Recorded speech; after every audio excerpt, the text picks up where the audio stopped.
أعوذ بالله من الشيطان الرجيم بسم الله الرحمن الرحيم الحمد لله أشهد أن لا إله إلا الله وحده لا شريك له. அல்லாவின் பெயரால் மிக்க அருளாளர் மிக்க கருணையாளர். அவர் தனித்தவர், எந்தவித தேவைகளும் அற்றவர், வணக்கத்துக்குரியவர். அந்த ஒரு கடவுள் மட்டுமே என்று நான் சாட்சியம் பகர்கின்றேன். அவரை தவிர வேறு கடவுள் இல்லை. இன்ஷா அல்லாஹ் இந்த வெள்ளிக்கிழமை ஜும்மாவுக்கு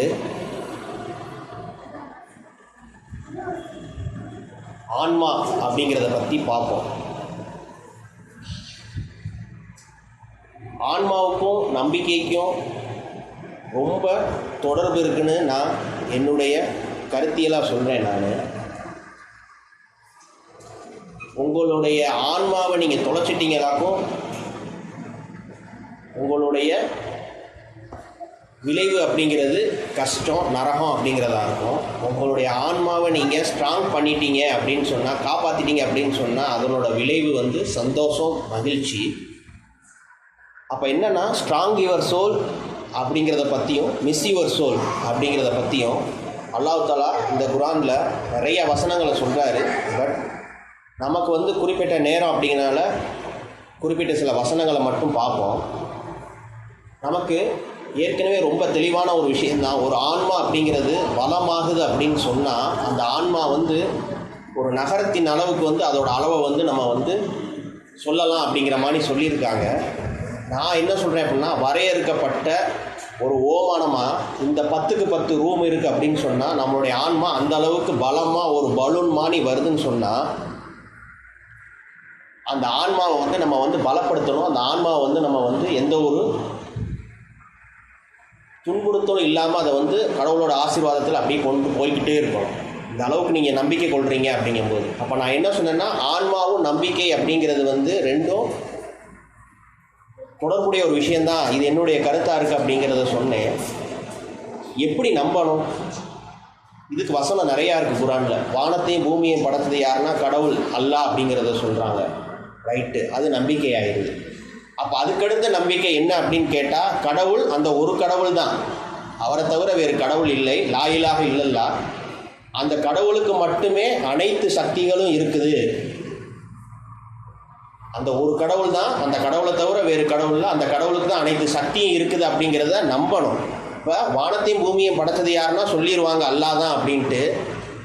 அப்போ என்ன அப்படின்னா, அதுக்கப்புறம் இதை ஃபுல்லாக சொன்னதுக்கப்புறம் கடவுள் ஒருத்தர் தாங்க நம்பதும், அனைத்து சக்தியும் அனைத்து கட்டுப்படுத்தல் சக்தியும் எல்லாமே கடவுளுக்கு தான் இருக்குது. அதுக்கடுத்து கடவுளால் வழங்கப்பட்ட வேதத்தை நம்புகிறேன், தூதர்களை நம்புகிறேன் அப்படிங்கிறது தான் முழுமையான நம்பிக்கை ஆகும்.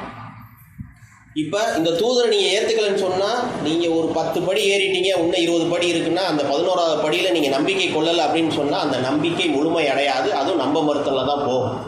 அப்போ கடவுள் ஒருவர் தான். அந்த கடவுள் அனுப்பின தூதரை நம்புகிறேன், கடவுள் மூலமாக அனுப்பப்பட்ட வேதத்தை நம்புகிறேன் அப்படிங்கிறது தான் முழுமையான நம்பிக்கை. அதுக்கப்புறம் வரக்கூடிய விதிகள்லாம் நமக்கு தெரியும். என்னென்ன செய்ய சொல்கிறாரு, கடமைகள், கட்டளைகள், நன்னறியான வாழ்க்கை, பிளா பிளா அப்படிங்கிறது நமக்கு எல்லாமே இந்த குர்ஆனில் கடவுள் கற்றுக் கொடுத்துக்கிட்டே இருக்கார். அப்போ இதுதான் நம்பிக்கை. இந்த நம்பிக்கையை நீங்கள் முழுமை அடைஞ்சால் மட்டுமே ஸ்ட்ராங் யுவர் சோல், உங்களுடைய ஆன்மாவை நீங்கள் பலப்படுத்த முடியும். இதை நீங்கள் நம்பலை, இதில் ஒரு குறிப்பிட்ட விதிமுறைகளுக்கு மட்டும் வாரீங்க, குறிப்பிட்ட விதிகளை மட்டும் நீங்கள் நம்புறீங்க, அதுக்கடுத்த விதியை நீங்கள் நம்பலை அப்படின்னு சொன்னால் மிஸ் யுவர் சோல். அப்போ என்ன அப்படின்னா, உங்களுடைய ஆன்மாவை பலப்படுத்தணும். பலப்படுத்துறதுக்கு நான் என்ன சொன்னேன், ஏற்கனவே ஒரு வரையறுக்கப்பட்டது சொல்கிறாங்க. நான் சொல்கிறது இந்த 10க்கு 10 ஒரு ரூமில் இந்த உங்களுடைய ஆன்மா நல்லா பலமாக இருக்குது. ஒரு உதாரணத்துக்கு இந்த ஆன்மா அப்படிங்கிறது ஒரு பலூன் மாதிரி வச்சுக்கோங்க. அப்போ அந்த ஆன்மாவில் சிறு விளைவுகள் ஏற்பட்டாலுமே அந்த ஆன்மா மறுபடியும் என்னாகும், கொஞ்சம் பின்தங்கும். அப்போ எந்த ஒரு நேரத்துலையுமே உங்களோட ஆன்மா பின்தங்காமல் இருக்கணும் அப்படின்னு சொன்னால், நீங்கள் உங்கள் ஆன்மாவை பலப்படுத்தணும். சரி, அது என்னென்ன விளைவுகளால் துன்புறும் அப்படின்னு கேட்டால், அது சாத்தானுடைய ஒரு ஆயுதமாக இருக்குது. என்ன சொல்கிறாரு, உங்களுடைய அகந்தை, அதுக்கப்புறம் உங்களுடைய அகங்காரம், உங்களுடைய ஆணவம், உங்களுடைய கோபம், உங்களுடைய பொறாமை, உங்களுடைய ஆசை சொல்லலை, பேராசை அப்படிங்கிறத நான் சொல்கிறேன். ஆசைப்படலாம், ஆனால் கடவுள் என்ன சொல்கிறாருன்னா பேராசை. அப்போ என்ன அப்படின்னா, அந்த மாதிரி ஒவ்வொரு விஷயங்கள் ஒரு குண்டூசி மாதிரி அந்த ஆன்மாவை குத்துது அப்படின்னு சொன்னால், அந்த ஆன்மா அப்படிங்கிறது பின்னோக்கி போகும். அப்போ என்ன அப்படின்னா இதெல்லாம் வந்து கடவுள் வந்து உங்களுக்கு வந்து பலமாக்கி கொடுத்தார். கடவுளோட ஆசீர்வாதத்தால் நம்ம வந்து கடவுளோட அடியார்களாக, ஊழியர்களாக, சேவர்களாக இருக்கிறோம். அப்படி இருக்கும்போது நீங்கள் கடவுளை மட்டும் முழுமையான நம்பிக்கை கொண்டு உங்கள் ஆன்மாவை பலப்படுத்துங்கன்னா இந்த விஷயங்கள் ஈகோ, அகங்காரம், ஆணவம், கோபம், பேராசை, பொறாமை, இது மாதிரி என்னென்ன விஷயங்கள் இருக்குதோ அது எதுவுமே உங்களை வந்து சங்கடப்படுத்தவே செய்யாது. அப்போ இதை தான் நம்ம ஏற்கனவே பல இதில் பார்த்துருக்கோம். யார் உண்மையான மகிழ்ச்சி அப்படின்னு சொன்னால் இந்த விஷயங்கள்லாம் யாருடைய ஆன்மாவை பாதிக்காமல் இருக்குதோ அவங்களுக்கு தான் அது உண்மையான மகிழ்ச்சி. அப்போ அதைத்தான் நம்ம சொல்கிறோம், ராஜாக்களாகவும் ராணிகளாகவும் அப்படிங்கிற ஒரு விஷயத்தை கடவுள் நமக்கு வந்து கற்றுக் கொடுக்குறாரு.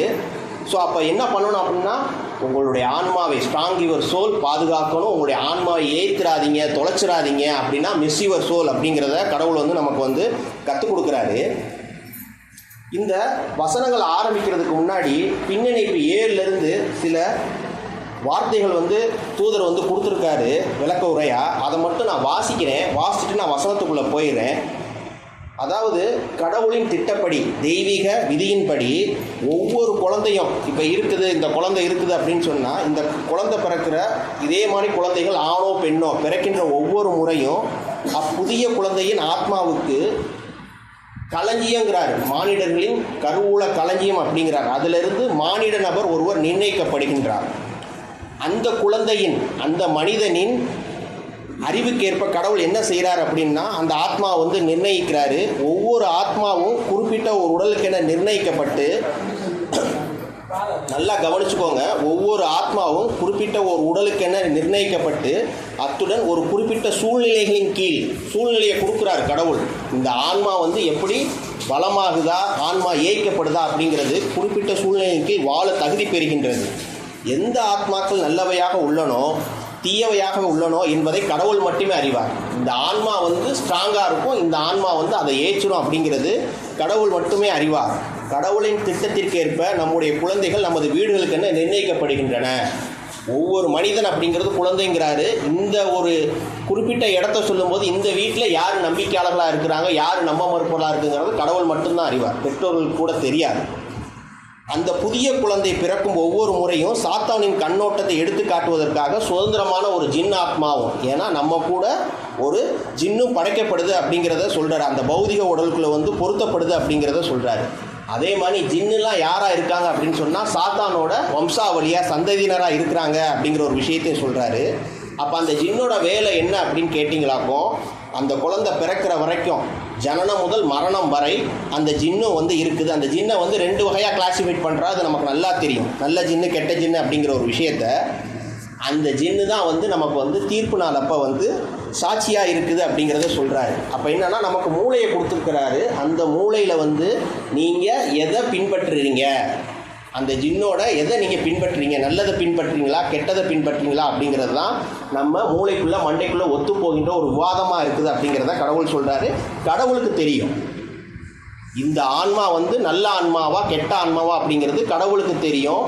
இதெல்லாம் நீங்கள் பின்னிணைப்பில் படித்து பார்த்தீங்க அப்படின்னு சொன்னால் உங்களுக்கு ரொம்ப இன்னும் எளிமையாக புரியும். இப்போ என்ன சொல்கிறாருன்னா, நான் வசனத்துக்குள்ளே வந்துடுறேன். 50:21 சொல்கிறாரு. 50வது அத்தியாயத்தில் 21வது வசனத்தில் ஒவ்வொரு ஆத்மாவும் ஒரு மெய்ப்போருடனும் ஒரு சாட்சியுடனும் வரும். என்ன அப்படின்னா தீர்ப்பு நாள் அப்போ அதைத்தான் சொல்கிறாரு. அத்துடன் நியாய தீர்ப்பு நாள் என்று பிரதான சாட்சியாக திகழ்கின்றது. என்ன உங்களுடைய அந்த சாட்சி ஜின்னு அப்படிங்கிறத சொல்கிறாரு. ஒவ்வொரு ஆத்மாவும் நான் இருக்கிறேன், நான் நல்லவனா கெட்டவனா, நான் எந்த கெட்ட ஜின் பக்கம் சாயிறேன் இல்லை நல்ல ஜின் பக்கம் இருக்கிறேனா அப்படிங்கிறது அன்னைக்கு தெரியும். தீர்ப்பு நாள் வந்து இதுக்கு முன்னாடியே கடவுள் எல்லாத்தையுமே அறியக்கூடியவராக இருக்கிறாரு. அதுக்கு தான் சொல்கிறாரு 50:21 ஒவ்வொரு ஆத்மாவும் ஒரு இப்போ இவன் இருக்கிறான், அந்த குழந்தை இருக்குது அப்படின்னு சொன்னால் அது ஒரு ஆத்மா, ஒவ்வொரு ஆத்மாவும் ஒரு மெய்ப்போருடனும் ஒரு சாட்சியுடனும் வரும். அப்போ தீர்ப்பு நாள் அப்போ நீங்கள் வந்து உங்களையே நீங்கள் வந்து ஒன்றுமே சொல்ல முடியாது. எல்லாமே வந்து பெர்ஃபெக்டாக கடவுள் வந்து அழகாக குறைகளே இல்லாமல் என்ன சொல்கிறது அவ்வளோ அழகாக கட்டமைச்சிருக்கிறாரு. உங்களுடைய ஆத்மாவை வந்து நீங்கள் என்ன பண்ணிடுங்க அப்படிங்கிறத கட்டமைச்சு வச்சுருக்கிறாரு. அப்போ ஆத்மா அப்படிங்கிறது நம்முடைய ஆன்மா வந்து நம்ம வந்து பாதுகாக்கணும். நம்ம எந்த ஒரு இடத்துலையுமே வந்து பின்தங்கிடக்கூடாது அப்படிங்கிறத சொல்கிறோம். ஏன்னா அல்லாஹ்வால் தேர்ந்தெடுக்கப்பட்ட அடியார்களாக நம்ம இருக்கிறோம், சேவகர்களாக இருக்கிறோம், குரானை மட்டும் கடவுளை மட்டும் பின்பற்றக்கூடியவர்களாக இருக்கிறோம். அப்படி இருக்கும்போது நான் சொல்கிற அந்த ஒரு விஷயந்தான் இந்த மாதிரி காரணங்கள், கோபம், பொறாமை, பேராசை, ஈகோ, இதன் மூலமாக உங்களுடைய ஆன்மாவை நீங்கள் வந்து ஏற்றிடாதீங்க, உங்களுடைய ஆன்மாவை வந்து குறைச்சிடாதீங்க, உங்களுடைய அதோட எடையை வந்து குறைச்சிடாதீங்க அப்படிங்கிற ஒரு விஷயத்தை கடவுள் வந்து நம்ம கற்றுக் கொடுக்குறாரு. இன்ஷா அல்லாஹ் பார்ப்போம். 59 18 19 சொல்கிறாரு கடவுள், நம்பிக்கை கொண்டோரே உங்களைத்தான், நீங்கள் கடவுளிடம் பக்தியோடு இருக்க வேண்டும். மேலும் ஒவ்வொரு ஆத்மாவும் நாளைக்கென முற்படுத்தி அதை அனுப்பியிருப்பது என்ன என்பதை பரிசீலித்து கொள்ளட்டும். நீங்கள் கடவுளிடம் பக்தியோடு இருக்க வேண்டும். நீங்கள் செய்கின்ற ஒவ்வொன்றையும் கடவுள் முற்றிலும் நன்கறிந்திருக்கின்றார்.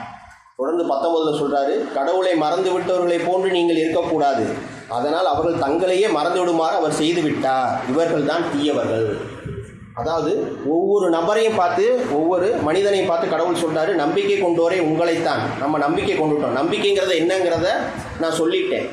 கடவுளை நம்பணும், கடவுளோட தூதரை நம்பணும், கடவுளோட வேதத்தை நம்பணும், கடவுள் மட்டும்தான் கடவுள், அவருக்கு மட்டும்தான் அனைத்து சக்தியும் இருக்குது அப்படிங்கிறத நம்பணும். இதுதான் வந்து நம்பிக்கையாக இருக்குது. இந்த நம்பிக்கையை அடைஞ்சால் மட்டுமே நீங்கள் உங்கள் ஆன்மாவை பாதுகாக்க முடியும். அதைத்தான் நான் சொன்னேன். அப்போ ஆன்மாவுக்கும் நம்பிக்கைக்கும் என்னையை பொறுத்த வரைக்கும் ரொம்ப ஒரு பெரிய வித்தியாசம் இல்லை. நம்பிக்கை கொண்டோரே உங்களைத்தான், நீங்கள் கடவுளிடம் பக்தியோடு இருக்க வேண்டும். மேலும் ஒவ்வொரு ஆத்மாவும் நாளைக்கென முற்படுத்தி அதை அனுப்பியிருப்பது என்ன என்பதை பரிசீலித்துக் கொள்ளட்டும். அடுத்த நொடி அப்படிங்கிறது நம்ம இருப்போமா இல்லையா அப்படிங்கிறது கடவுளுக்கு மட்டும்தான் தெரியும். உதாரணத்துக்கு என்ன அப்படின்னா, நாளைக்கு நீங்கள் அனுப்பி வைக்க போகிறது என்னங்கிறது நீங்கள் இன்றைக்கி செய்யக்கூடிய நன்னறியான காரியங்கள் என்ன, உங்களுடைய கடமைகள் நீங்கள் செஞ்சிட்டீங்களா, 5 நேரம் தொழுதுட்டீங்களா, காலையில் குரானை படிச்சிங்களா, கடவுளை நினைவு கூர்ந்து கொண்டே இருக்கிறீங்களா. இன்னொரு இடத்துல என்ன சொல்கிறாருன்னா, கடவுளை நினைவு கூறுவதற்கு உண்டான ஒரு முக்கியமான காரணியை நான் பார்க்குறது என்ன அப்படின்னா, நம்பிக்கையாளர்கள் வந்து நல்ல செயல்களின் மூலம் தீய செயல்களை அழித்தொழிப்பார்கள், அதாவது தீய செயல்களை எதிர்கொள்வார்கள். அப்படிங்கும்போது நீங்கள் எந்த அளவுக்கு கடவுள் சொல்கிறதெல்லாம் கரெக்டாக சரியாக பின்பற்றிக்கிட்டே வாரீங்க அப்படின்னு சொன்னால் அதுவும் கடவுளை நினைவு கூறுதல் தான்.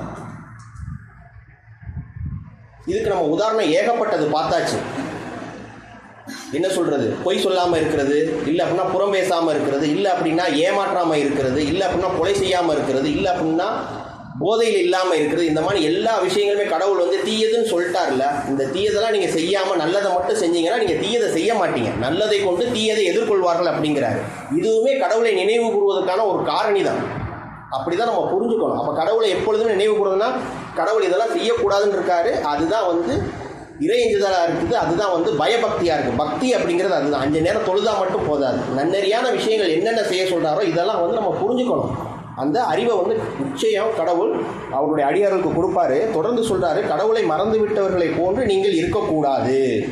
அதனால் அவர்கள் தங்களையே மறந்து விடுமாறு அவர் செய்து விட்டார். அப்படின்னா நீங்கள் உங்கள் ஆன்மாவை தொலைச்சிருவீங்க. கடவுளை வந்து மறந்துடாதீங்க அப்படிங்கிற. அவன் மறக்காமல் இருக்கிறத நான் சொல்கிறேன். இந்த மாதிரி விஷயம் நல்ல செயல்களை கொண்டு தீய செயல்களை எதிர்கொள்வார்கள் அப்படின்ட்டு. உங்களுடைய ஒரு நண்பர் இருக்கிறாரு, உங்கள் ஃப்ரெண்டு இருக்கிறார் அப்படின்னா அவர் ஏதாவது ஒரு புறம்பான ஒரு விஷயத்தை சொல்கிறார் அப்படின்னா அதை நீங்கள் என்கரேஜ் பண்ண மாட்டீங்க. அப்படி நீங்கள் என்கரேஜ் பண்ணுறீங்க அப்படின்னா அதை வந்து இது தப்பு அப்படிங்கிறத வந்து உங்களுடைய ஆன்மாவுக்கு வந்து மண்டையில் கொடுத்துருக்கக்கூடிய மூளையின் மூலமாக நீங்கள் யோசிப்பீங்க. ஆஹா, இனிமேல் இதை வந்து நம்ம என்கரேஜ் பண்ணக்கூடாது, அவரை வந்து ஊக்குவிக்கக்கூடாது. இல்லை அப்படின்னா அந்த கான்வர்சேஷன்லேருந்து நீங்கள் வந்து ஒதுங்கிடுவீங்க, இல்லை அமைதியாகிடுவீங்க. இல்லை அப்படின்னா அது வேணாம், செய்யாதீங்க அப்படிங்கிற மாதிரி நீங்கள் சொல்லுவீங்க. இதெல்லாம் வந்து என்னென்னா கடவுளை வந்து மறந்துவிட்ட நிலையை தான் அவங்க செய்வாங்க. கடவுளை மறக்காதவர்கள், பயபக்தியோடு இருக்கிறவர்கள் வந்து அதை வந்து ஊக்குவிக்க மாட்டாங்க. சில நேரம் நம்ம சந்தோஷத்துக்கு ஜாலிக்கு அப்படின்னு பேசிக்கிட்டு இருப்போம். ஆனால் அதுவுமே ஒரு குறிப்பிட்ட ஸ்டேஜில் கடவுள் வந்து இதெல்லாம் கிடையாது அப்படிங்கிற மாதிரி உங்களுக்கு வந்து கற்றுக் கொடுத்துருவார். ஏன்னா கடவுளை விட சிறப்பாக கற்றுக் கொடுக்கறது யாருமே கிடையாது. கடவுளை மறந்து விட்டவர்களை போன்று நீங்கள் இருக்கக்கூடாது. அதனால் அவர்கள் தங்களையே மறந்து விடுமாறு அவர் செய்து விட்டார். இவர்கள் தான் தீயவர்கள். அப்போ இந்த இடத்துல நான் கருணையாளர்னா எப்படி நான் உணர்ந்து கொள்வது, எப்படி புரிந்து கொள்வது கடவுள் அப்படின்னு கேட்டிங்க அப்படின்னா, நான் அதை ஊக்குவிக்கிறேன் அப்படின்னா அந்த விஷயம் முடிஞ்சதுக்கப்புறம் ஆஹா இதை நம்ம தவறாக செஞ்சுட்டோம் அப்படிங்கும்போது ஒரு அடி பின்னாடி போவீங்க. திருப்பியும் கடவுள் பிடிச்சி உங்களை உள்ளே இழுப்பார். நீ வா, எங்கே போகிற, நீ வந்து உங்களுடைய ஆன்மாவை பாதுகாக்கணும், நீ நம்பிக்கையாளராக இருக்கிற, தவறு செஞ்சுட்டேன். மனிதன் பலகீனமானவன். அதை நீங்கள் ஊக்குவிக்கிறீங்க, ஒரு தவறு செஞ்சீங்கன்னா திருப்பி என்ன பண்ணுவார்னா இழுப்பார். அவருடைய அந்த ஒரு சக்திக்கு சாம்ராஜ்யத்துக்குள்ளே உங்களை இழுப்பார், இதெல்லாம் செய்யாத அப்படின்ட்டு. 2ஆவது சரியாக திருப்பி இழுப்பார், 3ஆவது சரியாக திருப்பி இழுப்பார். அது உங்களுடைய கையில் தான் இருக்குது. உங்களுடைய ஆன்மாவை நீங்கள் அதுக்காண்டி செஞ்சுக்கிட்டே இருக்கீங்க அப்படின்னு சொன்னால் அதுக்கு காரணம் நீங்கள் தான். ஏன்னா தீயவை அனைத்து உங்களிடமிருந்து தான் வருகிறது அப்படிங்கிற ஒரு விஷயத்தை கடவுள் சொல்கிறாரு. தொடர்ந்து பார்ப்போம். 61:2-3 சொல்கிறாரு, நம்பிக்கை கொண்டவரை உங்களை தான், நீங்கள் செய்யாதவற்றையே நீங்கள் கூறுகின்றீர்கள். தொடர்ந்து 3 சொல்கிறார், நீங்கள் செய்யாதவற்றை கூறுவது கடவுளின் பார்வையில் மிகவும் வெறுப்புக்குரியதாகும். என்ன அப்படின்னா, சில நேரம் வந்து வானவர்களை வந்து பெண்கள் அப்படிங்கிற மாதிரி சொல்கிறார் வசனத்தில். அப்படி வந்து அதுக்கு நீங்கள் சாட்சியாக இருந்தீங்களா அப்படிங்கிறாரு. அதே மாதிரி ஒரு விஷயத்தை கடவுள் சொல்லாததை வந்து நீங்கள் செஞ்சுட்டு அது ஏன் கடவுள் சொன்னார்னு நீங்கள் சொல்கிறீங்க அப்படிங்கிற ஒரு விஷயத்தை கேட்குறாரு. இதுக்கு நம்ம ஏற்கனவே ஒரு விளக்கம் கொடுத்துருந்தோம். என்ன அப்படின்னா, அந்த குர்பானி கொடுக்கும்போது அந்த வயிற்றில் உள்ளது வந்து பெட்டையா அப்படிங்கிறத கேட்பாரு. அதே மாதிரி வந்து அந்த ஆடு இந்த ஆடு வந்து கொடுக்கக்கூடாது அப்படிங்கிற மாதிரிலாம் சொல்லுவாங்க. அப்படிங்கிற மாதிரி விஷயம்லாம் இருந்துச்சு. இதெல்லாம் வந்து கடவுள் வந்து சொல்லவே கிடையாது. ஆனால் இங்கே உள்ளவங்க என்ன சொல்லுவாங்க, கடவுள் அப்படிங்கிறத நம்புவாங்க. அந்த விஷயத்த சொல்லும்போது இப்படி கொடுக்கக்கூடாது அப்படிங்கிற விஷயத்த சொல்லுவாங்க. பெண்ணாடு கொடுக்கக்கூடாது அப்படிங்கிற மாதிரி இதெல்லாம் வந்து செய்யாதீங்கிறார். அதுதான் நம்பிக்கை கொண்டாடி உங்களைத்தான் நீங்கள் செய்யாதவற்றையே நீங்கள் கூறுகின்றீர்கள். நீங்கள் செய்யாதவற்றை கூறுவது கடவுளின் பார்வையில் மிகவும் வெறுப்புக்குரியது. நான் சொன்னது உதாரணம். இது மாதிரி ஒரு விஷயத்த சொல்றத செய்யாமல் இருந்துட்டு செஞ்சோம் அப்படிங்கிற மாதிரியும் சொல்லக்கூடாது அப்படிங்கிறத கடவுள் சொல்றாரு. நான் சொல்றது உங்களுக்கு புரியுதா கருத்து? கடவுள் என்ன சொல்லியிருக்கிறாரோ அதை தான் வந்து சொல்லணும் அப்படிங்கிறது இருக்குது. என்னென்ன சொல்லணும், என்னென்ன உணவு சாப்பிடணுங்கிறத சொல்கிறார். அனைத்து உணவுகளுமே வந்து உங்களுக்கு அங்கீகரிக்கப்பட்டதாக இருக்குது, அனுமதிக்கப்பட்டதாக இருக்குங்கிறாரு, 4 உணவுகளை தவிர. ஆனால் இவங்க என்ன சொல்லுவாங்கன்னா, சில இடத்துல வந்து ஒவ்வொரு இடத்துல உள்ளவங்க வந்து இப்போ வந்து சைனாவில் இருக்கிறவங்க அந்த மாதிரி ஒரு பாம்பு அந்த மாதிரி கடவுள் வந்து எதையுமே தடை செய்யவே இல்லை. அவங்களுக்கு அது அனுமதிக்கப்பட்டதாக இருக்குது. அதில் 4 என்னன்னா, பொதுவாக உலக மக்களுக்கு இந்த பிரபஞ்சத்துக்குள்ளது 4 சொல்லிடுறாரு. நீங்கள் இதை சாப்பிடக்கூடாது அப்படிங்கிற ஒரு விஷயத்த சொல்கிறாரு. அதுதான் அந்த மாதிரி கடவுள் சொல்லாததை நீங்கள் வந்து செய்யாதீங்க அப்படிங்கிறத சொல்கிறாரு. இல்லை அப்படின்னா நீங்கள் வந்து அதை வந்து பொய்யா வந்து மாற்றி பேசாதீங்க அப்படிங்கிறத சொல்கிறார். நம்பிக்கை கொண்டாடி உங்கள் தான் நீங்கள் செய்யாதவற்றையே நீங்கள் கூறுகின்றீர்கள். நீங்கள் செய்யாதவற்றை கூறுவது கடவுளின் பார்வையில் மிகவும் வெறுப்புக்குரியதாகும். இல்லை அப்படின்னா இதுக்கு நீங்கள் இன்னொரு விளக்கம் போனால் நேரம் இழுக்கிறோம். என்னன்னா வந்து நாங்கள் வந்து போருக்கு புறப்படும் போது நாங்கள் வந்து இருந்திருப்போம், பின்தங்கியவர்களை வந்து கேட்குறாங்க அப்படிங்கும்போது அவங்க உண்மையான மனசில் என்ன இருக்குங்கிறத கடவுள் அறிவார். அதே மாதிரி இவங்களும் அதை புரிஞ்சுக்கிடுவாங்க. ஆனால் வந்து அவங்க வந்து பொய் கூறுறாங்கல்ல, இதெல்லாம் வந்து கடவுளோட பார்வையில் வெறுப்புக்குரியதாக இருக்குது அப்படிங்கிறத கடவுள் வந்து சொல்கிறாரு. தொடர்ந்து பார்ப்போம். இதோட முதல் உரையை முடிச்சுக்கிறேன். அதாவது கடவுளின் வல்லமை அப்படிங்கிறாரு. காட்ஸ் சேலஞ்ச் அப்படிங்கிறது 31-34 31வது அத்தியாயத்தில் 34 அதுக்கு தூதர் டைட்டில் கொடுத்துருக்காங்க. நாம் அறிந்திருக்கக்கூடிய மற்றும் அறியாமல் இருக்கக்கூடிய விஷயங்கள். வேலையை உலக முடிவு பற்றிய அறிவு கடவுளிடமே உள்ளது. அவர்தான் மலையை இறக்கி அனுப்புகின்றவர். மேலும் கர்ப்பத்தில் உள்ளவற்றையும் அவர் அறிந்திருக்கின்றார். எந்த ஆத்மாவும் நாளை அதற்கு என்ன நிகழும் என்பதை அறியாது. மேலும் எந்த நிலத்திலோ அவனோ அல்லது அவளோ மரணிப்பார் என்பதையும் எவரொருவரும் அறிய மாட்டார். கடவுள் எல்லாம் அறிந்தவர், நன்கறிந்தவர். அதாவது வேலையை உலக முடிவு பற்றி அறிவோம். கருவில் இருக்கக்கூடிய குழந்தை ஆனா பெண்ணாங்கிறத நம்ம வந்து கணிச்சிடலாம். அந்த அறிவை வந்து உங்களுக்கு நான் கொடுத்துருக்கேன் அப்படிங்கிறத சொல்கிறாரு. ஆனால் உங்களுடைய மரணத்தை பற்றி யாராவது கரெக்டாக சொல்ல முடியுமா? இந்த நாள், இந்த கிழமை, இந்த தேதி, இந்த இடம் அப்படிங்கிறத சொல்ல முடியுமா அப்படின்னா கிடையாது. இது வந்து கடவுளோட வல்லமையாக இருக்குது, ஓப்பன் சேலஞ்சாக இருக்குது. ஏன்னா ஒவ்வொரு ஆத்மாவோடையும் ஒரு பௌதிக உடலுக்குள்ள ஒரு ஜின்னு படைக்கும்போது என்ன சொல்கிறாருன்னா, முதல்ல வந்து மரணம் படைக்கப்படுதுங்கிறாரு. இந்த உலகத்துக்கு மனிதன் அனுப்புறதுக்கு முன்னாடி மரணம் படைக்கப்பட்டு தான் உங்களை நான் அனுப்புகிறேன் அப்படிங்கிறத விஷயத்த சொல்கிறாரு. அதனால தான் நம்பிக்கையாளருக்கு முதல் மரணம் அப்படிங்கிறத நம்ம புரிஞ்சுக்கணும். மரணம் படைக்கப்படுதுங்கிறார். அப்போ உங்களுடைய ஆன்மாவை நீங்கள் ஸ்ட்ராங் ஆக்கிட்டீங்க அப்படின்னு சொன்னால் அங்கே இருக்கும்போது மரணமே இல்லாத ஒரு வாழ்க்கை. இங்கே வர்றதுக்கு மரணம் படைக்கப்படுது அப்படிங்கிற ஒரு விஷயத்த சொல்கிறாரு. அதே மாதிரி உலக முடிவு அறிவை பற்றி நான் தேர்ந்தெடுக்கக்கூடிய தூதர்கள் மூலமாக வெளிப்படுத்துவேன். அதே மாதிரி ஒவ்வொரு கருவில் இருக்கக்கூடிய குழந்தை ஆனா பெண்ணாங்கிறத பற்றி கணிக்கக்கூடிய அறிவையும் உங்களுக்கு கொடுத்துருக்கேன். ஆனால் யார் ஒருவருக்கும் எப்போ மரணிப்பாங்கிற அறிவு யாருக்குமே கிடையாது அப்படிங்கிறது சொல்கிறாரு. அது எனக்கு மட்டுமே தெரிந்த ஒரு விஷயம் அப்படிங்கிறாரு. இதை நீங்கள் சவால்னு கூட எடுத்துக்கணும். இதை வந்து கடவுளின் வல்லமையாக தான் பார்க்கணும். கடவுளின் வல்லமையாக தான் பார்க்கணும். நாளைக்கு நான் எங்கே மரணிப்பேன் அப்படிங்கிறது எனக்கு தெரியாது. நாளைக்கு அப்படின்னு சொல்கிறது கூட அஸ்தஃபுல்லாஹ் தவறு தான். என்ன எப்போ அப்படிங்கிறது வந்து கடவுள் மட்டுமே அறியக்கூடிய ஒரு விஷயமா இருக்குது. இப்போ உதாரணத்துக்கு சொல்லணும்னா, சதாம் ஹுசேன் அந்த நாட்டில் அவ்வளோ பெரிய சர்வாதிகாரியாக இருந்து எல்லாம் பண்ணிட்டு, ஆனால் அவருடைய மரணம் அப்படிங்கிறது எங்கே இருக்குது அப்படிங்கிறது அல்லாஹ் நிர்ணயிச்சுட்டாலும் அங்கே தான் நடக்கும். இதுதான் இது வந்து கடவுளுடைய வல்லமையாக தான் நம்ம எடுத்துக்கணும். இதை வந்து யாராலுமே வந்து கணிக்க முடியாது அப்படிங்கிற ஒரு விஷயத்த சொல்கிறாரு. அதுக்காண்டி படுத்திருக்காங்க, படுத்த படுக்கையாக இருக்கிறாங்க அப்படிங்கும்போது அவங்களால வந்து பெர்ஃபெக்டாகவே சொல்ல முடியாது. ஒரு வாரம் பாங்க, 10 நாள் பாங்க. அவங்க 10 நாளுங்கிறது ஒரு நாளில் முடிஞ்சிடும், ஒரு நாளுங்கிறது 10 நாள் இருக்கும். ஸோ அதை வந்து யாராலையுமே வந்து துல்லியமாக கணிக்க முடியாது. இதெல்லாம் வந்து கடவுளோட வல்லமையாக இருக்குது. அந்த ஆத்மாவுக்கே தெரியாது அப்படிங்கிற ஒரு விஷயத்தை வந்து கடவுள் வந்து சொல்கிறாரு. தொடர்ந்து பார்ப்போம். அல்லாஹ்விடம் நம்மளுடைய ஆதி பாவத்திற்காக பாவ மன்னிப்பு கேட்போம். முதல் உரையை முடிக்கும். தூபையிலாம் அல்ஹம்துலில்லாஹ் அஷ்ஹது அல்லா இலாஹ இல்லல்லாஹ் வஹ்தஹு லா ஷரீக லஹ். அல்லாஹ்வின் பெயரால் மிக்க அருளாளர் மிக்க கருணையாளர். அவர் தனித்தவர், எந்தவித தேவைகளும் மற்றவர். இன்ஷா அல்லாஹ் தொடர்ந்து இரண்டாவது உரையில் பார்ப்போம். ஆன்மா அப்படிங்கிறத பற்றி பார்த்துக்கிட்டு இருந்தோம். இப்போ என்ன சொல்கிறாருன்னா, உங்களுடைய ஆன்மாவை ஏய்க்கிறாதீங்க, தொலைச்சிடாதீங்கிறார். மிஸ் யுவர் சோல் அப்படிங்கிறதுக்கு ஒரு 3 வசனங்கள் மட்டும் பார்ப்போம். 6வது அத்தியாயத்தில் 12, 20 போட்டிருக்காங்க. ஆனால் அதுக்கு முன்னாடி உள்ள 19 எனக்கு அதோட இணைந்த ஒரு வசனமாக இருந்துச்சு. அதனால் 6ல் 12, 20, 19 பார்ப்போம். பிஸ்மில்லாஹிர் ரஹ்மானிர் ரஹீம். கூறுவீராக, வானங்கள் மற்றும் பூமியுள்ள ஒவ்வொன்றும் எவருக்குரியவை? கூறுவீராக, கடவுளுக்குரியவை. கருணையை அவர் தன்னுடைய தனிப்பண்பாக விதித்து கொண்டார். தவிர்த்து விட இல்லாததான உயிர் திருப்பப்படுகின்ற அந்நாளில் நிச்சயமாக உங்கள் அனைவரையும் அவர் ஒன்று திரட்டுவார். நம்ப மறுப்பவர்கள் தான் தங்களுடைய ஆத்மாக்களை தொலைத்து விட்டவர்களாக உள்ளனர்.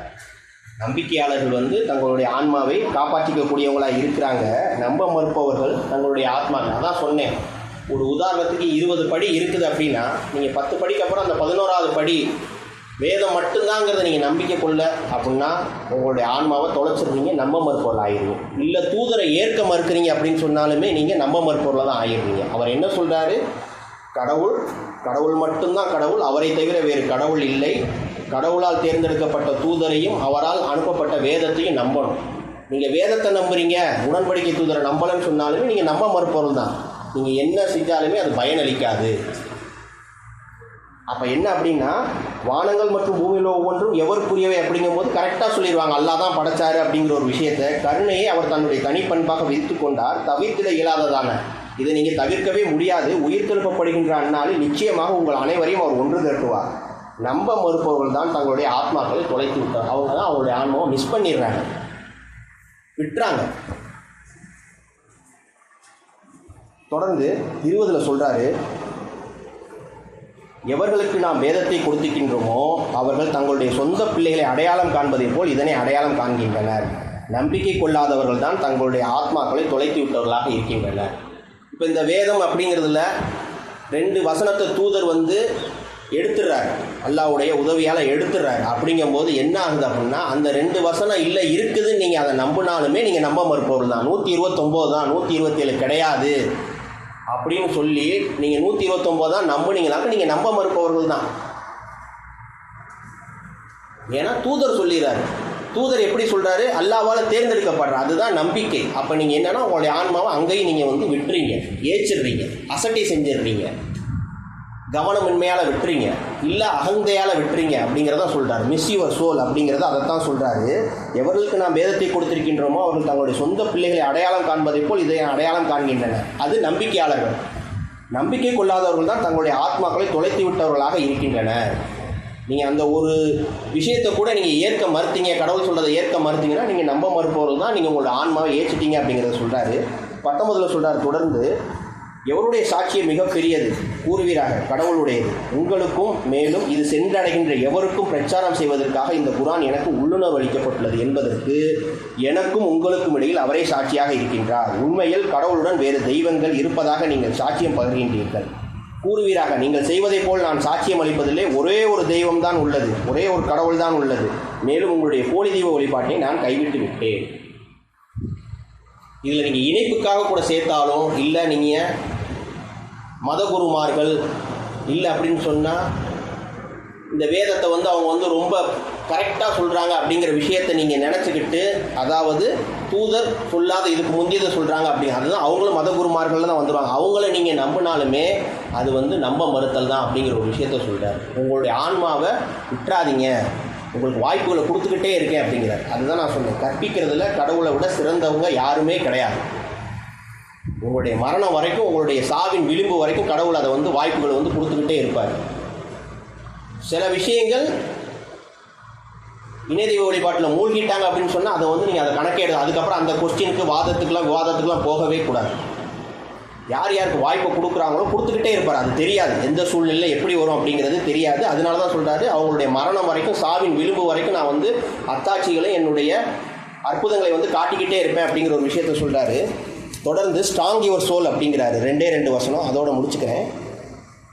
30:44 சொல்கிறாரு, உங்களுடைய ஆன்மாவை பலப்படுத்தி கொள்ளுதல் அப்படிங்கிறதுக்கு நிறையா வசனம் இருக்குது. நான் ஒரே ஒரு 2 வசனம் மட்டும்தான் எடுத்துக்கிட்டேன். 30:44 நம்ப மறுக்கின்ற எவரொருவரும் சொந்த ஆத்மாவுக்கு கேடாகவே நம்ப மறுக்கின்றார். நம்ப மறுக்கின்ற எவரொருவரும் தன் சொந்த ஆத்மாவுக்கு கேடாகவே நம்ப மறுக்கின்றார். அதே சமயம் நன்னறியானதொரு வாழ்வு நடத்துவோர் தங்களுடைய சொந்த ஆத்மாக்களை பலப்படுத்தி கொள்ளவும் வளர்த்து கொள்ளவுமே அவ்வாறு செய்கின்றனர். நம்ப மறுப்பவங்க ஆன்மாவை விட்டுறாங்க. ஆனால் நம்பிக்கையாளர்கள் எப்படி அதை பலப்படுத்திக்கிறாங்க அப்படின்னா, நன்னறியானது ஒரு வாழ்வு, அதன் மூலம் வாழ்வதன் மூலம் தங்களுடைய சொந்த ஆத்மாக்களை பலப்படுத்தி கொள்ளவும் வளர்த்து கொள்ளவும் பலப்படுத்துகிறாங்க. நான் சொன்ன இந்த வரையறுக்கப்பட்ட ஒரு ஓமானம் தான் 10க்கு 10 இருக்குது. இதை நீங்கள் வளர்த்துட்டீங்க. ஃபுல்லாக வளர்த்ததுக்கப்புறம் அதை என்ன சொல்கிறாரு அப்படின்னா, மறுபடியும் மேற்கொண்டு அதை நீங்கள் எந்த அளவுக்கு பெருசு பண்ணுறீங்களோ வளர்த்து கொள்ளவும் பலப்படுத்தி கொள்ளவும் அவங்க செய்கிறாங்க. இவங்க தான் தங்களுடைய ஆன்மாவை பலப்படுத்தி கொண்டவர்களாக இருக்காங்க. இவங்க தான் சந்தோஷத்துக்கும் மகிழ்ச்சிக்கும் தகுதியாயிட்டாங்க. அப்போ அந்த சந்தோஷ மகிழ்ச்சிங்கிறது அந்த உலக வாழ்க்கையில் மட்டுமா? இல்லை, இந்த உலக வாழ்க்கையிலுமே. அதுக்கு எப்படி உதாரணம் சொல்கிறது? அதை முடிக்கும் போது ஒரு வசனத்தை வாசிச்சுட்டு நான் இன்ஷா அல்லாஹ் இந்த உரையை முடிச்சுக்கிறேன். தொடர்ந்து 73:20 சொல்கிறாரு. இது எல்லாத்துக்கும் ரொம்ப தேவைப்படக்கூடிய ஒரு வசனம். இதை எளிமையாக நீங்கள் கடந்து போயிட முடியாது. ஏன் அப்படின்னா, மிகச்சிறந்த பேரம் அப்படிங்கிறாரு, வியாபாரம் அப்படிங்கிறாரு. என்ன அப்படின்னா, அதற்குண்டான வசனத்தை நான் எழுதலை. அது நமக்கு நன்கு ரொம்ப பரிச்சயமான விஷயம்தான். யாரெல்லாம் நம்பிக்கை கொண்டு நன்னறியான ஒரு வாழ்வு நடத்துகிறாங்களோ அவங்களுடைய பணம் மற்றும் கடமைகள் மூலம் யார் அல்லாஹ்வுக்கு செய்ய வேண்டியதை செய்கிறாங்களோ அதுதான் மிகச்சிறந்த வியாபாரமாக மிகச்சிறந்த பேரமாக என்கிட்ட இருக்குது அப்படிங்கிறத சொல்கிறாரு. ஆனால் இதை நம்ம செய்கிறதுக்கு ரொம்ப கஷ்டப்படும். இன்றைக்கி வரைக்கும் இதில் நம்ம செய்கிறோமா, பெரும்பான்மையாக செய்கிறோமா? இங்கே உள்ள கூட்டத்தில் இங்கே ஒரு 15 பேர் 10 பேர் இருக்கோன்னா இதை பெரும்பான்மையாக செய்கிறோமா அப்படின்னு கேட்டால் கேள்விக்குறி தான். ஆனால் இதை செஞ்சீங்க அப்படின்னு சொன்னால் இம்மையிலும் மறுமையிலும் மகிழ்ச்சி. நீங்கள் தான் ராஜாக்களும் ராணிகள் அப்படிங்கிறதுக்கு இதுதான் சிறந்த உதாரணமாக இருக்கும். இரவு பொழுதினில் 3/2 பாகம் அல்லது அதில் பாதி அல்லது அதில் 3/1 பாகம் நீ தியானிக்கின்றீர். மேலும் உம்முடன் நம்பிக்கை கொண்ட சிலரும் அவ்வாறே செய்கின்றனர் என்பதை உம்முடைய இரட்சகர் அறிகின்றார். இரவையும் பகலையும் கடவுள் வடிவமைத்துள்ளார். மேலும் எல்லா காலங்களிலும் உங்களால் இதனை செய்ய முடியாது. அங்கே பாருங்கள், அல்லாஹ்வோட கருணைங்கிறது அப்படி தான். செய்ய முடியாதுங்கிறாரு. மாதத்தில் 30 நாள் இருக்குது, வாரத்தில் 7 நாள் இருக்குது அப்படின்னு சொன்னால் இதெல்லாம் உங்களால் செய்ய முடியாது அப்படிங்கிறத சொல்கிறாரு. செய்ய முடியாது என்பதை அவர் அறிகின்றார். அவர் உங்களை பிழை பொறுத்து விட்டார். அதற்கு பதிலாக குர்ஆனில் இருந்து உங்களால் இயன்றவரை நீங்கள் படிக்க வேண்டும். உங்களில் சிலர் நோயுற்றிருக்கக்கூடும், மற்றவர்கள் கடவுளின் வாழ்வாதாரங்களை தேடியவாறு பிரயாணத்தில் இருக்கக்கூடும், மேலும் மற்றவர்கள் கடவுள் நிமித்தம் பாடுபட்டு கொண்டிருக்கக்கூடும் என்பதை அவர் அறிகின்றார். அதிலிருந்து உங்களால் இயன்றவரை நீங்கள் படிக்க வேண்டும். ஒரு பக்கம் தியானம் செய்யணுங்கிறாரு, இல்லை ஒரு பக்கம் படிங்க அப்படிங்கிற ஒரு விஷயத்தை சொல்கிறாரு. உங்களால் இயன்றவரை நீங்கள் படிக்க வேண்டும், மேலும் தொடர்பு தொழிலை கடைபிடிக்கவும் கடமையான தர்மத்தை கொடுக்கவும், மேலும் நன்னறியனும் கடனை கடவுளுக்கு கடன் அளிக்கவும் வேண்டும். உங்களுடைய ஆத்மாக்களுக்காக நீங்கள் முற்படுத்தி அனுப்பி வைக்கின்ற நல்லது எதுவாயினும் அதனை மிகச்சிறந்ததாகவும் தாராளமாகவும் வெகுமதியளிக்கப்பட்டதாகவும் கடவுளிடம் நீங்கள் காண்பீர்கள். மேலும் பாவ மன்னிப்பிற்காக கடவுளிடம் இறைஞ்சுங்கள். கடவுள் மன்னிப்பவர் மிக்க கருணையாளர். நீங்கள் ஒரு 70 வசனத்துக்கு மேலே 70 அத்தியாயத்துக்கு மேலே வந்தாலே வசனங்கள்லாம் பார்த்தீங்கன்னாக்கும் ரொம்ப ஒரு 2 வரி இருக்கும், இல்லை அதிகபட்சம் போனால் ஒரு 4 வரி தான் இருக்கும். ஆனால் இந்த வசனத்தை பார்த்தீங்க அப்படின்னு சொன்னால் பெரிய ஒரு வசனமாக இருக்கும். அப்போ என்ன அப்படின்னா, இதை நீங்கள் பின்பற்றிட்டீங்க அப்படின்னு சொன்னால் உங்களுக்கு சந்தோஷம் மகிழ்ச்சி தான். இதை எப்படி நீங்கள் ப்ராக்டிக்கலாக உணரலாம் அப்படின்னு சொன்னால் நான் உணர்ந்துக்கிட்டு தான் இருக்கேன். அல்ஹம்துலில்லாஹ், அல்லாஹ்வுடைய உதவியை கொண்டு நம்ம தினந்தோறும் குர்ஆனை படிக்கும்போது கவலை அப்படிங்கிறது மேக்ஸிமம் உங்களுக்கு இருக்கவே இருக்காது. அப்போ எல்லாம் எப்போ பெர்ஃபெக்டாக வரும்னா, நான் கரெக்டாக பயபக்தியோட காலையில் எந்திரிச்சு தொழுகிறேனா, 5 நேர தொழுகையை முடிக்கிறேனா, குறைந்தபட்சம் ஒரு பக்கம் படிக்கிறேனா, இல்லை அப்படின்னு சொன்னால் தியானிக்கிறேனா, வாரத்தில் ஒரு 3 நாள் 4 நாளை விட்டுருங்க, ஒரு 3 நாள் பாவ மன்னிப்பவும் கடவுளை நினைவு கூர்ந்து இருக்கிறீங்க அப்படின்னு சொன்னால், இன்றைக்கி சொல்கிறேன், ஒவ்வொரு ஆத்மாவுக்கும் ஒவ்வொரு பிரச்சனை ஒவ்வொரு கவலை இருக்கும். அது கண்டிப்பாக இருக்காது. இதுதான் மிகச்சிறந்த வியாபாரமாக இருக்குது, இதுதான் மிகச்சிறந்த பேரமாக இருக்குதுங்கிறாரு. அப்போ என்ன அப்படின்னா, இதை நீங்கள் மேற்கொண்டு எப்படி உணரணும்னா, இந்த உலக விஷயங்கள்லாம் உங்களையே பாதிப்படவே செய்யாது. திரும்ப திரும்ப அதை தான் சொல்கிறேன். நீங்கள் பாதிக்கப்படக்கூடியதே இந்த உலக விஷயம். இதெல்லாம் உங்களை பாதிப்படவே செய்யாது. வருமானமோ இல்லை ஒரு லக்ஸுரிஸான ஒரு பொருள், ஃபோனோ இல்லை ஒரு வாட்சோ ஏதோ வாங்கணும்னு நினைக்கிறீங்க, அது கிடைக்கல அப்படின்னு சொன்னால் அந்த விஷயம்லாம் உங்களை பாதிப்படவே செய்யாது. இதெல்லாம் மனிதனோட பலவீனமாக நம்ம நினைக்கக்கூடிய விஷயங்கள். இல்லை அப்படின்னா ஒருத்தர் கடை வச்சுருப்பார், அந்த கடைக்கு உண்டான ஒரு தீர்வு கிடைக்காது, ஒரு நல்ல வேலையாட்கள் கிடைக்க மாட்டாங்க. அப்போ இதுனா நீங்கள் சொல்லிக்கிட்டே மட்டும் இருந்தால் போதாது. கடவுள்கிட்ட முறையிடணும், இதை நீங்கள் செய்யணும், தியானிக்கணும், இதெல்லாம் செஞ்சீங்க அப்படின்னு சொன்னால் அந்த பிரச்சனை இருந்துக்கிட்டே இருக்கும். ஆனால் அந்த பிரச்சனை உங்களை பாதிக்காது. அதுதான் சொல்கிறேன். என்ன அப்படின்னா, அந்த கவலை அப்படிங்கிற ஒரு விஷயமோ, கோபம் அப்படிங்கிற ஒரு விஷயமோ, இயலாமை அப்படிங்கிற ஒரு விஷயமோ, இந்த ஆன்மா அப்படிங்கிற அந்த பலூனில் வந்து குத்தும் போது உங்களால் அது வந்து பாதிப்பே அடையாது. அதனால தான் ஆரம்பிக்கும் போதே சொன்னேன், ஈகோ, கோபம், பேராசை, பொறாமை, இயலாமை, கவலை, இந்த மாதிரி எந்த இது இருந்தாலுமே அது உங்களை பாதிப்படைய செய்யாது. அப்போ என்ன சொல்லுவாங்கன்னா, நீங்கள் இதை உணரலாம். மற்றவங்க உங்களை பார்க்கும்போது, என்னப்பா உனக்கு என்னப்பா ரொம்ப சந்தோஷமாக இருக்குது அப்படிங்க, அல்ஹம்துலில்லாஹ்னு சொல்லிட்டு போங்க, மாஷா அல்லாஹ்னு சொல்லிட்டு போங்க. கண்டிப்பாக சொல்லுவாங்க. அப்படி உங்களுக்கு ஒரு விஷயம் வருதுன்னா நீங்கள் நிந்தனைக்கே போயிடாதீங்க. கடவுள் சோதிக்கிறாரு இல்லை அப்படின்னா நீங்கள் அந்த விஷயத்தை செய்யாமல் இருக்கு திரும்ப செய்ய வைக்கிறதுக்கான ஒரு வாய்ப்புன்னு நினச்சிக்கோங்க. அது கடவுள் வந்து என்னை வந்து கஷ்டப்படுத்தான்னு நினைக்க வேணாம், திரும்ப செய்ய வைக்கிறதுக்கான ஒரு வாய்ப்பு. ரிமைண்ட் பண்ணுவார், நினைவூட்டல் கொடுப்பார். ஆக இதுதான் வந்து மிகச்சிறந்த ஒரு விஷயமாக இருக்குது. அப்போ 5 நேரம் தொழுகிறேன், இயன்ற வரை நான் குரானை படிக்கிறேன், தியானிக்கிறேன் அப்படின்னு சொன்னால் ராஜாக்கள் ராணிகள் நீங்கள் தான். அது இங்கேயும் சரி அங்கேயும் சரி, அதுக்கு உண்டான கிரெடிட்டை கொடுக்குறாரு. மிகச்சிறந்த வெகுமதியை நாங்கள் கொடுக்குறேன் அப்படிங்கிறாரு. ஏன்னா அங்கே தான் மரணமே இல்லாத வாழ்க்கை. இங்கே மரணம் இருக்குது, ஆனால் நன்னறியாளர்கள் கிடையாது. உதாரணத்துக்கு புரிகிறதுக்காண்டி சொல்கிறேன். ஸோ இந்த உலக விஷயங்களும் உங்களை பாதிப்படவே செய்யாது அப்படிங்கிறத கடவுள் வந்து கேரண்டியாக சொல்கிறாரு. அது மாதிரி திரும்ப சொல்கிறேன், கற்றுக் கொடுப்பதில் கடவுளுக்கு நிகர் கடவுள் மட்டும்தான். கற்றுக் கொடுத்துக்கிட்டே தான் இருப்பார். அதுக்கு நீங்கள் முயற்சி செய்யணும். சும்மா மண்ணு மாதிரி உட்காந்துட்டே இருந்தால், ஒரு டீச்சர் பாடம் எடுக்கிறாங்க, எனக்கு மேக்ஸ் வராது அப்படின்னா நீங்கள் என்ன அளவுக்கு முயற்சி செய்கிறீங்களோ கூட. இல்லை அப்படின்னா அந்த சப்ஜெக்ட்லேருந்து இன்னொரு சப்ஜெக்டில் உங்களுக்கு ஒரு இது கிடைக்கும். அப்போ என்ன அப்படின்னா உங்களுடைய இன்ட்ரெஸ்ட் அப்படிங்கிறது ரொம்ப முக்கியம் இருக்கும், உங்களுடைய ஈடுபாடு அப்படிங்கிறது. இந்த இடத்துல அதுதான் என்ன சொல்கிறது, இன்ட்ரெஸ்ட் அப்படிங்கிறது வந்து நம்மளுடைய பக்தியாக இருக்கணும். அதை என்ன சொல்கிறதுன்னா, அதுக்கு நீங்கள் கடைசியாக இதெல்லாம் புரிஞ்சதுக்கப்புறம் இந்த கட்டமைப்புக்குள்ளே வராமல் நீங்கள் வரணும் அப்படின்னா நீங்கள் எந்த அளவுக்கு கடவுளை நேசிக்கணும், லவ் யுவர் காட், இதெல்லாம் வந்து ஒரு பெரிய ஒர்க்கே கிடையாது. சூழல்கள், இடம் அப்படிங்கிறதெல்லாம் கிடையவே கிடையாது. அல்ஹம்துலில்லாஹ் நம்ம கடவுளை நேசிக்கக்கூடியவர்களாக இருக்கணும், தினந்தோறும் குர்ஆனோட தொடர்புடையவர்களாக இருக்கணும், நன்னறியான வாழ்க்கை வாழணும். அக்கீமுஸ்ஸலாம்.